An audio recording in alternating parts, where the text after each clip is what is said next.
Hey guys, welcome back to another edition of Unmade Godzilla movies, where I talk about the unseen concepts that never made it to the big screen. I know it's been a while, but hey, life happens, you know. We can only move forward, but because it's been a good minute, I figured that this should be a pretty big one. Okay, let's get started with...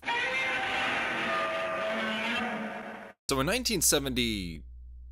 I couldn't find an exact year for this one. Oh my god, brother. The story would have gone that aliens come to invade Earth for, like, the 23rd time in this series at this point, and are known as the Titans of Galaxy 23, and in good old Godzilla fashion, the king of the monsters has to stop the invasion. The monsters would have included Gigan, as well as a giant robot named Chameleon. Why is it called Chameleon, you may ask? Well, it has the ability to camouflage with invisibility. Now, this is interesting because the way the plot is played out is almost like Godzilla vs. Mechagodzilla or your typical Showa Gamera adventure, where the lead monster is defeated by the enemy kaiju, or Ki Kaiju, and has to recover for a little bit before taking the W. Not to mention, humans think Godzilla's evil again, so they start attacking him to the point where they manage to blind him in both eyes. So clearly Godzilla's having the worst day of his life here. Now personally, I believe this might have been a concept for Terror of Mechagodzilla because you have Godzilla fighting two monsters, and the aliens are called Titans, which is a concept present in the early drafts of Terror of Mechagodzilla by Yukiko Takayama, where Godzilla would also fight two monsters called Titans there, who get mad when their necks get all tangled together. You also got the alien robot.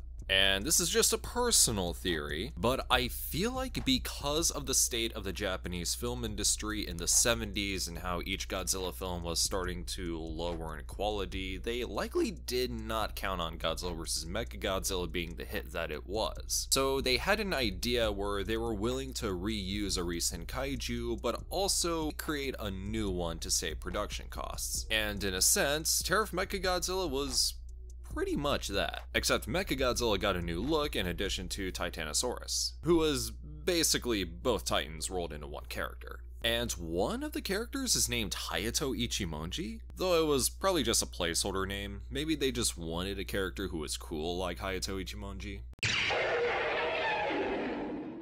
So you guys know how SCRYE's connection with Toho led to the Ultra series having a lot of their assets present? Well, it looks like in 1970, Toho and Supro were actually willing to collaborate in the form of Godzilla vs. Red Moon, where a kaiju named Red Moon would awaken on the moon, and at the same time another one named Erebus would appear in Okinawa. It's theorized that these monsters woke up to kill one another by the JSDF, however, things happen, and they have a child named Halfun. It dies. This then causes the kaiju to rampage through Okinawa before Godzilla shows up to handle the situation. This would have been directed by tokusatsu filmmaker Shohei Tojo, with the screenplay being done by Ultra Series writer Tetsuo Kinjo and Ultra Series director Kazuho Mitsuta. Ultimately produced by Supro president at the time Noboru Tsuburaya, as well as Toyoaki Awa. All planned for a summer 1973 release. Though as depressing as the story sounds, I think this actually would have made for an interesting effort between the two companies. I know Godzilla takes a backseat until pretty much the end, but knowing what Supro did in the early 70s with the Ultra series, as well as experimenting with more original content like Mirror Man, I'd say it had some potential. Granted, they were struggling before Return of Ultraman in 1971, and since that show became a hit and Godzilla was kind of in a state of uncertainty, they probably didn't want to take that big of a risk, considering this was planned for a few years ahead. Just speculation, but hey, I guess we still got our Toho and Tsuburaya collab, and I don't think I'd have it any other way. Okay, so real quick, I want to give a big shout out to Lily, who's been a tremendous help with this portion of the video, and I highly urge you all to check out her article on Return of Godzilla's production history on Kaiju United. I'll link it below for y'all to see. But anyway, time for a Return of Godzilla lightning round, where we just sort of blast through basically everything that was planned for what was called the Godzilla Revival Conference. In 1978, a whole team of writers came together to figure out the ultimate question of how to bring back Godzilla. And you can read more in Lily's article. Yes, that's right, I'm gonna make you read it. Deal with it. Okay, starting with King of Monsters, Resurrection Godzilla, 1977. While the committee was formed in 1978, it appears producer Tomoyuki Tanaka had this idea planned and submitted it as a sort of foundation for these concepts to be based around. Basically, creatures named chakras appear, terrorists want to take over power plants because of Japan's dismissal of its wartime atrocities, Godzilla appears, and the rest kinda plays out similarly to how 84 did with these elements incorporated.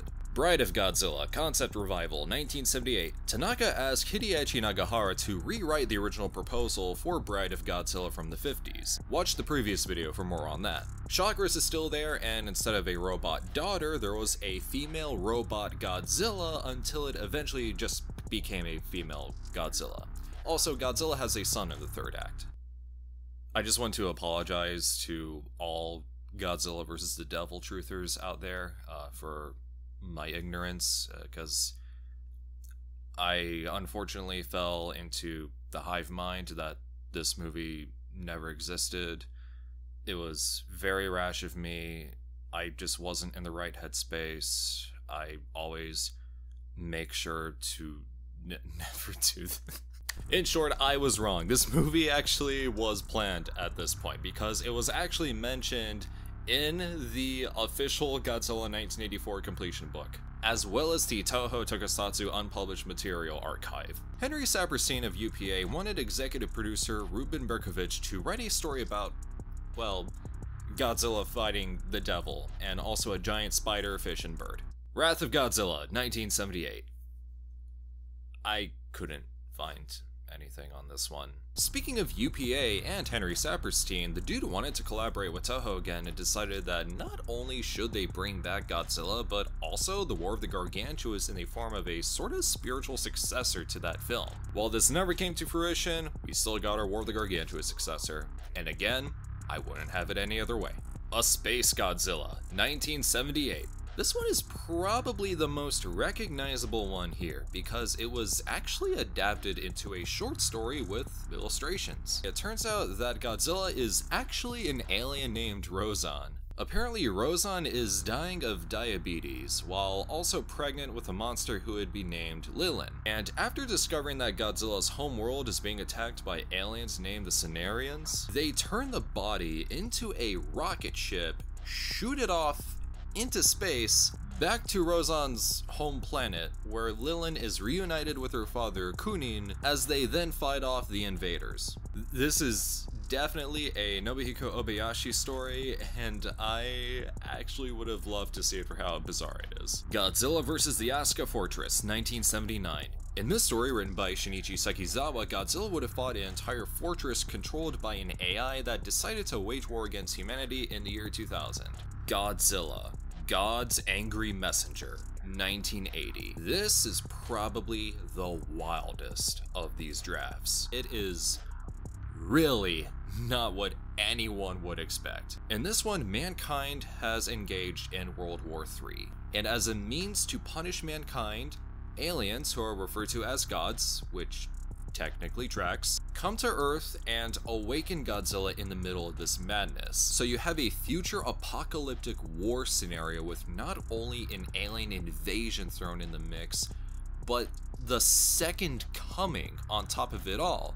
What do I mean, you may ask? Well, the very alien that is in control of Godzilla is Jesus. Honest to God, it sounds like it would have been probably the most ambitious Godzilla movie to ever be thought of. There is so much room for opportunity and potential here. But as you can imagine, there is no way something like this is getting made. You're gonna need all the money in the world to even remotely pull off something like this, and that kinda makes me sad. Of all the movies in this list, I highly encourage everyone to look into God's Angry Messenger, because it's just insane. Like, just trust me on this. And I guess we gotta wrap this lightning round up by talking about the concept they finally decided to go forward with, which would be Tanaka's original groundwork for this reboot. This time, Hideaki Nagahara is here to help refine it, and it's pretty much the same movie we would get in 1984. But what makes this draft stand out is that it would have featured a new kaiju named Bagen, who is comprised of 3 other kaiju in this weird sorta Getter-Robo-ish scenario. Do you like fish sticks? Obviously, Bagen would be omitted, saved for future concepts, never show up until Super Godzilla on the SNES, and much later in Godzilla. And he finally got a movie monster series figure not too long ago. But I have no doubt we'll talk more about Bagen in the future.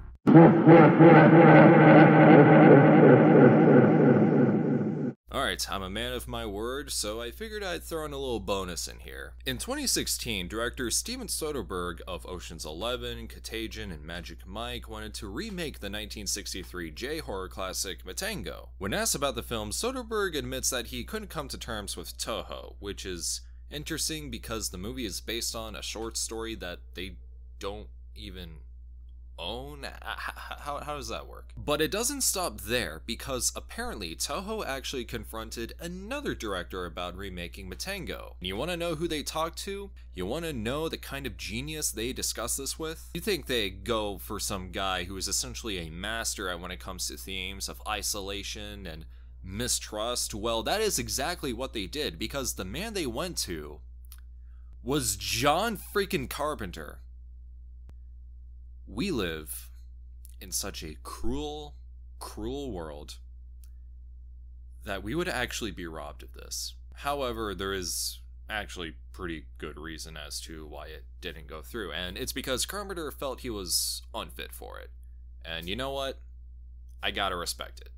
If Carpenter feels like he's not fit for it, then let it be. Anyway, that's all I have for now. Don't forget to check out the poll in the description to vote on which projects y'all would like to see get covered in the next part of this video series. And thank you so much to my channel members and Patreon supporters, especially Colin. Sorry for the belated shout out, and I'll see you guys next time.